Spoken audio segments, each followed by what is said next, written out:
Okay, so in this problem we got melons, which we'll call x, is normally distributed with a mean of 2.6 and the standard deviation is 0.5, so the variance is squared. And we want to find the probability that a melon selected at random will have a mass greater than 3 kilograms. So that's straightforward enough. I just want to find the probability that x is bigger than 3 kilograms. If I just go normal CDF and I do my probability, I get 0.212. This video is not going to show any of the calculator notation, just what we're actually doing. So B part says find the probability that two melons picked at random and independent of each other will both have a mass greater than 3 kilograms. Well, this here is the probability of being greater than 3 kilograms. So if I take the first one has a probability of being more than 3 kilograms, and the second one also has that probability. Because they're independent, I can multiply them, and I get 0.0449.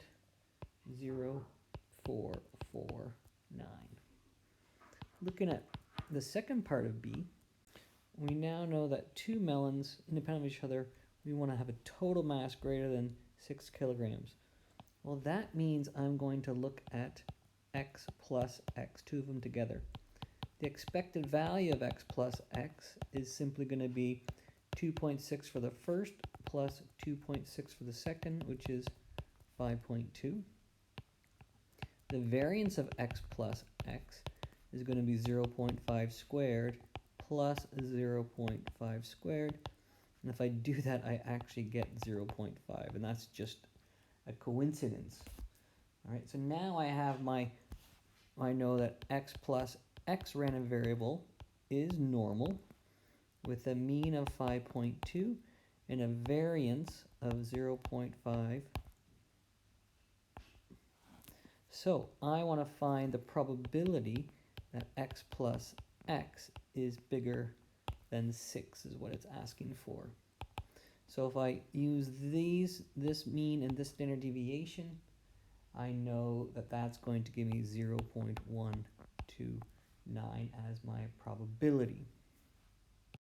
Okay, so now we believe through favorable weather the mass has increased. He decides to take a random sample of 60 melons and test the hypothesis at 5%, that's the alpha value, assuming the standard deviation of the mass of the melon has not changed. We want to write down the null and alternative hypothesis. Well, the null hypothesis is that the mean is still 2.6, whereas the alternative hypothesis, we assume that it is bigger than 2.6. So in D part now, we know we have 16 melons, and we want to find the critical region. So when I consider this normal distribution, I know the mean is going to be 2.6, but the standard deviation is going to be affected by the 16 melons, because each of these here represents 16 melons. So I'm going to be looking at the average of these is going to be normal with a mean of 2.6, and my standard deviation is going to be 0.5 over the square root of 16 squared. That's what my normal is going to be. And if I want to find the critical region, well, I know that there's some value k here where this area is 0.05. And so my calculator will do this for me using this.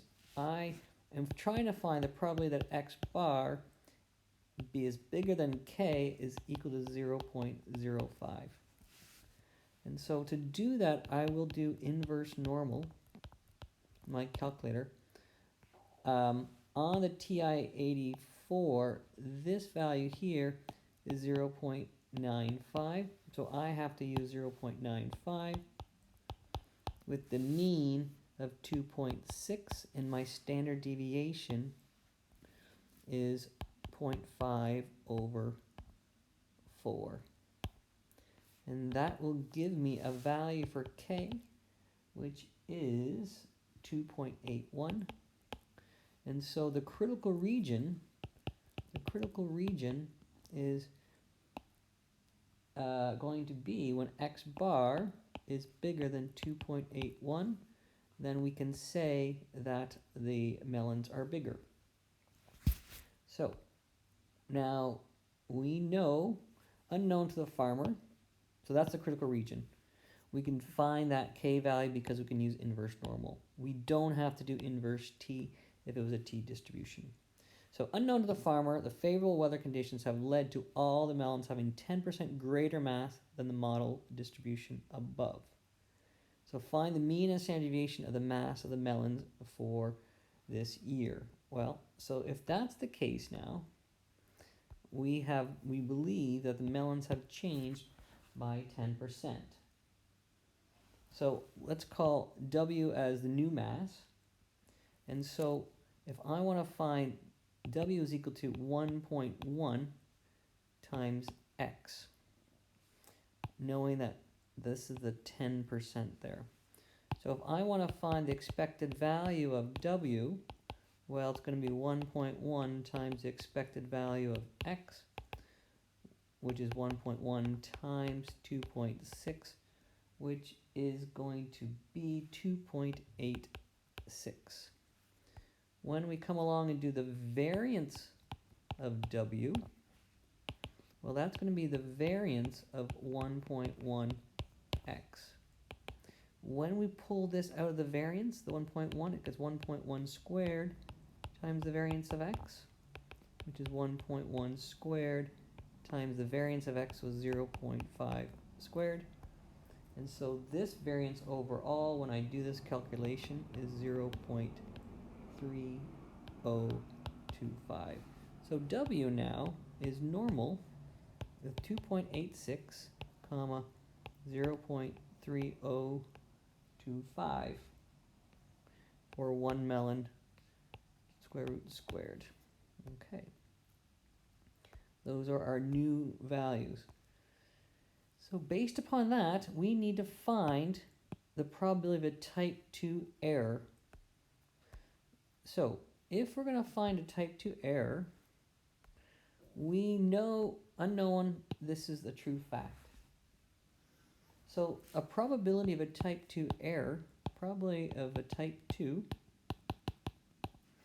means that we are going to find the probability, if I think of what? I'm going to find the probability of my critical region. Well, this is, let me draw this out down here.